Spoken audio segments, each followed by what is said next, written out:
Welcome to GKRI Philadelphia Channel. Jangan lupa di subscribe dan tanda loncengnya ya. Terima kasih.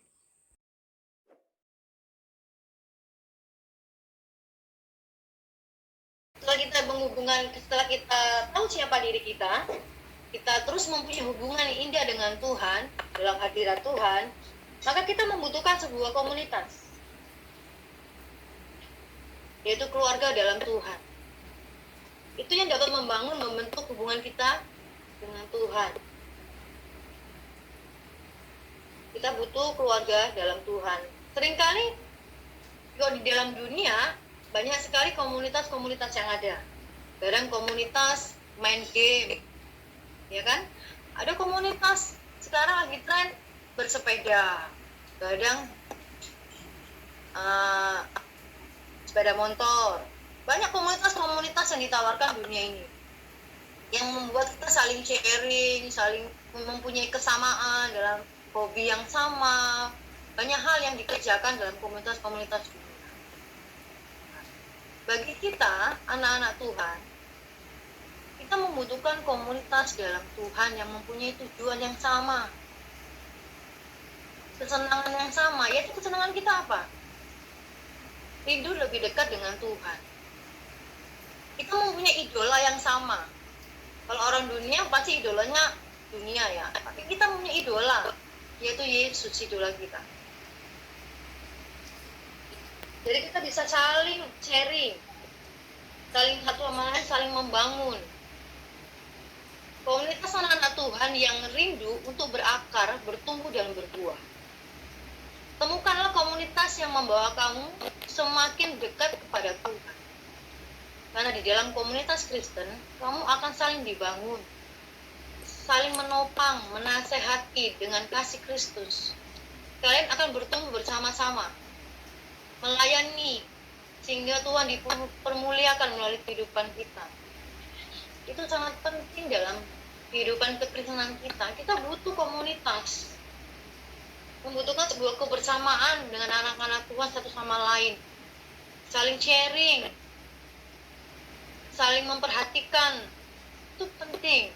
Biarlah hidup kita tuh berkat itu bukan hanya tentang uang ya, tapi berkat itu tentang bagaimana kita saling memperhatikan satu dengan yang lain, saling kasih satu dengan yang lain.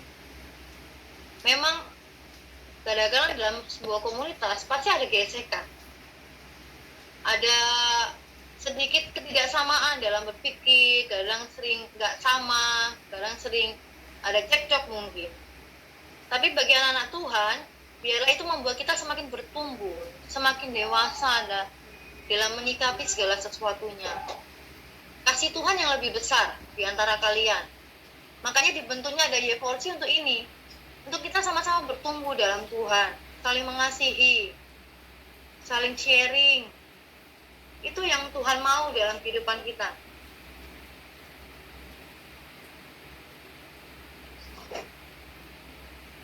Oke, mari kita baca 1 Korintus 15 ayat 33. Ibu baca ya. Janganlah kamu sesat. Pergaulan yang buruk merusakkan kebiasaan yang baik. Tuhan sudah firmankan bahwa kita harus belajar memilah-milah dalam bergaul. Siapa teman kita, siapa kelompok kita harus tahu. Kita bukan berarti menyendirikan orang ya, atau membeda-bedakan orang, tidak. Kita dengan orang-orang di luar yang tidak komunitas Kristen, kita hanya bisa say hello dengan mereka, menunjukkan kasih, tapi tidak bergaul erat dengan mereka, karena akan membawa kehidupan yang buruk. Ketika kita punya teman game online, kadang-kadang game online kita membawa kita semakin jauh dari Tuhan. Itu harus kita waspadai. Atau pergaulan yang lain yang membawa kita jauh dari Tuhan, itu harus kita hindarin. Kita sadar, cepat-cepat kita kembali kepada Tuhan. Karena games online atau HP ini kadang seperti narkoba juga. Kita menjadi orang-orang yang sangat tergantung ketergantungan dengan game online, sehingga membuat kita menjadi pribadi yang tidak berkenan di hadapan Tuhan.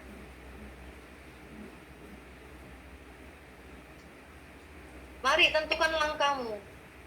Jika kita salah memilih teman, komunitas, maka akan membuat hidup kita seringkali berujung pada ketidakbaikan dan tidak menyenangkan hati Tuhan, membuat kita semakin undur di hadapan Tuhan.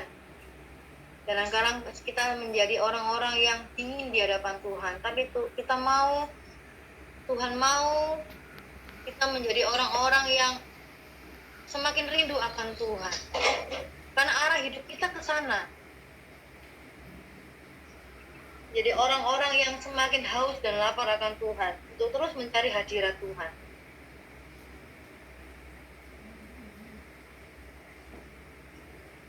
Mari temukan Tuhan dalam hidupmu, maka engkau akan mengenal tujuan Tuhan dalam hidup, sehingga nama Tuhan dipermuliakan dalam kehidupanmu. Mari kita belajar terus mempermuliakan Tuhan. Kita mengerti apa sih tujuan Tuhan dalam hidupku, apa yang harus aku kerjakan buat Tuhan. Biar semuanya kita kembalikan kepada Tuhan. Tujuan Tuhan, kita mau menyampaikan kabar keselamatan bagi banyak orang. Hidup yang mempermuliakan nama Tuhan. Siap kita menjadi anak-anak Tuhan, menyatakan kebenaran Tuhan? Amin. Oke, Tuhan Yesus memberkati kita semua ya. Pertama, kita harus mengerti bahwa bagaimana kita menemukan Tuhan kita harus tahu siapa diri kita. Dan kedua, bahwa kita adalah anak-anak yang dikasihinya. Kita ciptaan Tuhan, kita anak-anak yang dikasihinya. Kita hidup diciptakan Tuhan, mempunyai tujuan Tuhan. Kita harus punya hubungan spesial dengan Tuhan. Kita hidup masuk dalam hadirat Tuhan selalu, setiap waktu. Rindukan Tuhan. Kenali Tuhan melalui firman-Nya. Baca firman-Nya. Jangan jenuh-jenuh baca firman Tuhan. Gali terus firman Tuhan, karena itu kekuatan kita. Banyak isi hati Tuhan dalam firman-Nya. Ketika kita sering membaca firman, kita akan semakin mengenal Tuhan. Berarti kita bukan hanya sekedar percaya, tapi kita mengenal dan mempercayainya. Ibu pun sampai sekarang belajar untuk itu. Banyak masa lalu ibu yang ibu sesali. Kenapa? Karena ibu nggak mengerti. Tapi ketika ibu belajar terus, ibu semakin mengerti. Oh, ini tujuan Tuhan dalam hidup. Ini yang mau ibu sharekan kepada kalian. Ketika kalian mempunyai hubungan yang dekat dengan Tuhan, kalian perlu komunitas untuk memperkuat hidup kerohanian kalian. Temukan komunitas kalian. Banyak anak-anak Tuhan meninggalkan Tuhan karena mereka salah mengambil komunitas, salah memilih komunitas mereka, sehingga mereka tidak mempunyai kekuatan untuk mereka kembali ke dalam Tuhan. Perlunya sebuah komunitas. Cari keluarga Tuhan. Dimanapun saja kalian berada nantinya, sekolah di mana, kuliah di mana, temukan ya teman-teman komunitas kalian, anak-anak Tuhan. Jangan jauh dari mereka. Oke, sekian sharing ibu.